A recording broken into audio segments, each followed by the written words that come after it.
Hi, I'm Savannah Jones, and I'm going to be talking about the historical timeline for key laws and cases that led to the creation and maintenance of bilingual education programs and just bilingual education in general.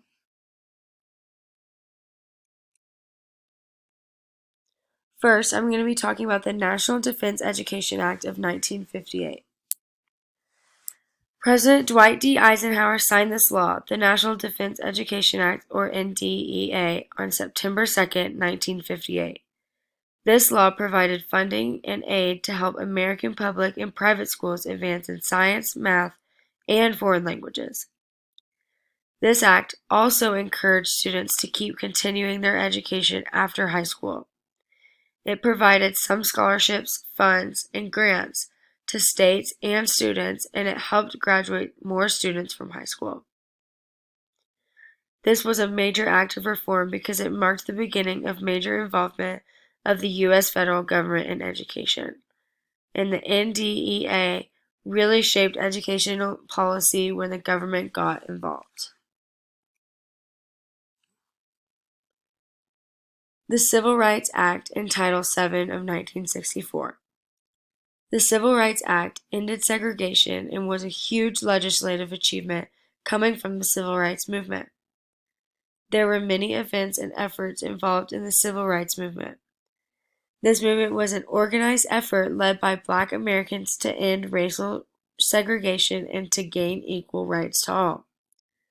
The movement lasted around 20 years, and the Civil Rights Act of 1964 was one of the greatest takeaways from this movement. This act was signed by Lyndon B. Johnson and was initiated by President John F. Kennedy, and this guaranteed equal employment for all people. Title VII of the Civil Rights Act of 1964 banned discrimination on the basis of race, sex, religion, and national origin in public facilities.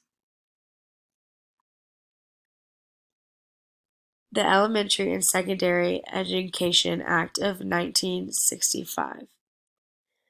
President Johnson passed the Elementary and Secondary Education Act on April 9, 1965. This act represented President Johnson's commitment to equal access to education because it really focused on the academic needs of kids that were in poverty. This act funded professional development, resources to support educational programs such as bilingual education, instructional materials, and the funds also promoted parental involvement in their child's education. There were amendments and revisions made to the act throughout the next couple of years, but these funds were essential for children and public education.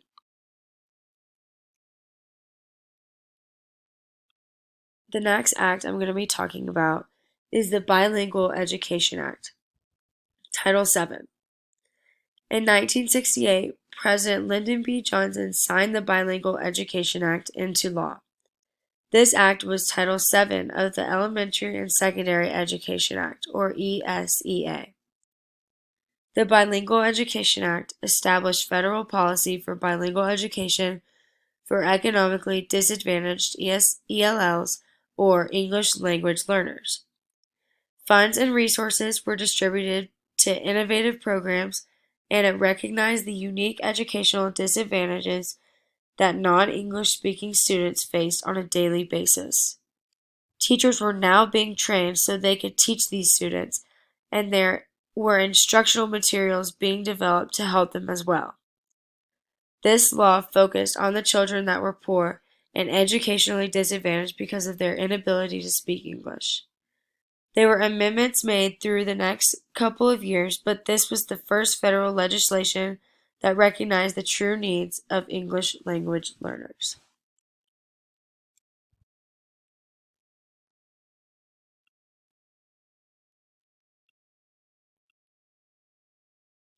The next one I'm going to be talking about is the United States of America versus State of Texas in 1971. So in 1970, Judge William Wayne began to oversee public schools to watch and observe for desegregation. This case was centered on discrimination, mainly because there were many questions about whether the San Felipe and Del Rio school districts were providing equal rights and equal opportunities to their Mexican American students. It was said that those English language learners were not given an equal educational opportunity.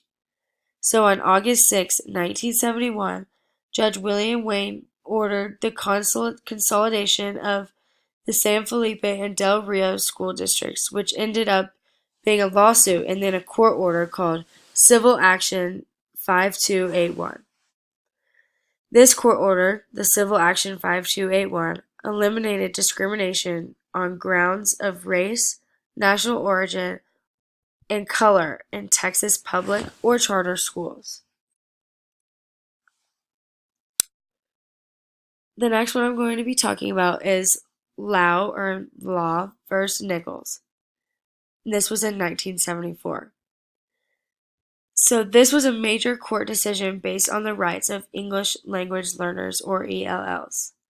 This case started in the early 70s when a lawyer learned that a student, Kenny Lau, was failing school because he could not understand the language of instruction, which meant he really didn't understand what the teachers were ever saying. Lau and over 1,500 more Chinese background students were all in the same predicament. These children were being denied education on equal terms because they really didn't know how to speak English. This case was different than the Brown versus Board of Education because it didn't involve any discrimination because there was no segregation in this case. These children weren't separated from their classmates, but they really just couldn't communicate with any of their classmates or their teachers, which meant that these children were just isolated from equal educational opportunity almost every single day. The way these students were being treated did not constitute equal education under Title VI of the Civil Rights Act of 1964. These students were entitled to special assistance so that they could participate equally in school and overcome those educational barriers. Schools now had to make plans to increase their ELL students' linguistic or language skills. The next one I'm going to be talking about is the Equal Education Opportunities Act, or EEOA. This took place in 1974. This federal law prohibits discrimination against staff, faculty, and students. This includes racial segregation of students and requires school districts to make sure they are overcoming students' unequal educational barriers. In 1974, the Equal Educational Opportunities Act made the Lau decision part of the U.S. Code, which meant that they made sure that English language learners were getting academic attention and additional education to make sure they could overcome those education barriers.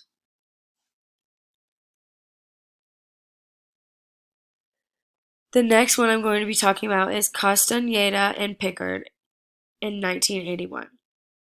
This case was first filed in 1987 when a father of two Mexican American children claimed that Raymondville Independent School District, or RISD, was discriminating against his kids because of their ethnicity. Mr. Castañeda, the father of these two kids, claimed that the classroom was segregated, specifically when it came to the grouping of the class. Mr. Castañeda also claimed that there was no established bilingual education programs in the district, which could have helped his children overcome the language barrier they had in that classroom. Because of the Lau versus Nichols case, providing ELL students with a way to overcome the educational barrier because they couldn't understand what was being taught became a law. It was argued that there was no way his kids were getting that opportunity. So at first, the court favored in the RISD, but in 1981, the court ruled in favor of the Castañedas. So the court established an assessment to follow when it came to bilingual education programs and following the Equal Educational Opportunities Act of 1974.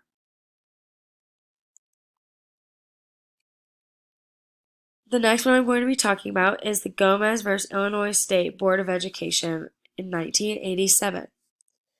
So this case took place 6 years after the Castañeda case. The Gomez and Illinois State Board of Education showed how valuable the Castañeda case was regarding inadequate bilingual education programs. The Seventh Circuit Court of Appeals ruled that the state education agencies are required, under the EEOA, to ensure that English language learners' educational needs are met. This meant that school districts had a responsibility to serve these language minority students, and not just to have those students sit in class and listen to instruction that they don't really understand.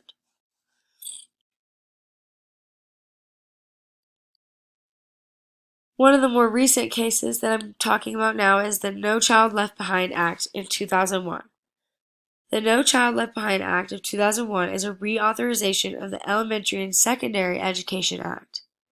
The main focus of this act is to close the student achievement gaps by improving the education of limited English proficient students by assisting those children to learn English.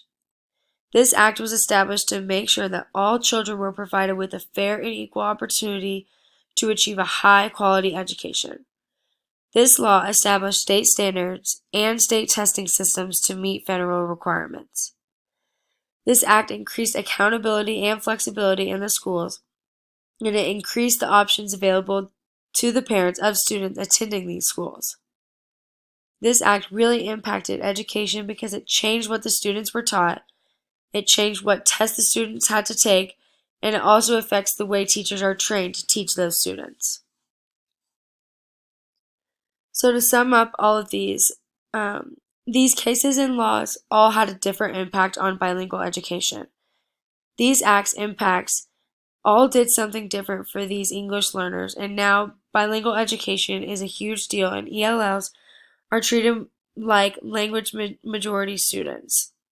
There are countless classes and trainings that teachers do and can attend to learn how to include and teach English language learners, and that happens because of these laws in these cases. And here are my references.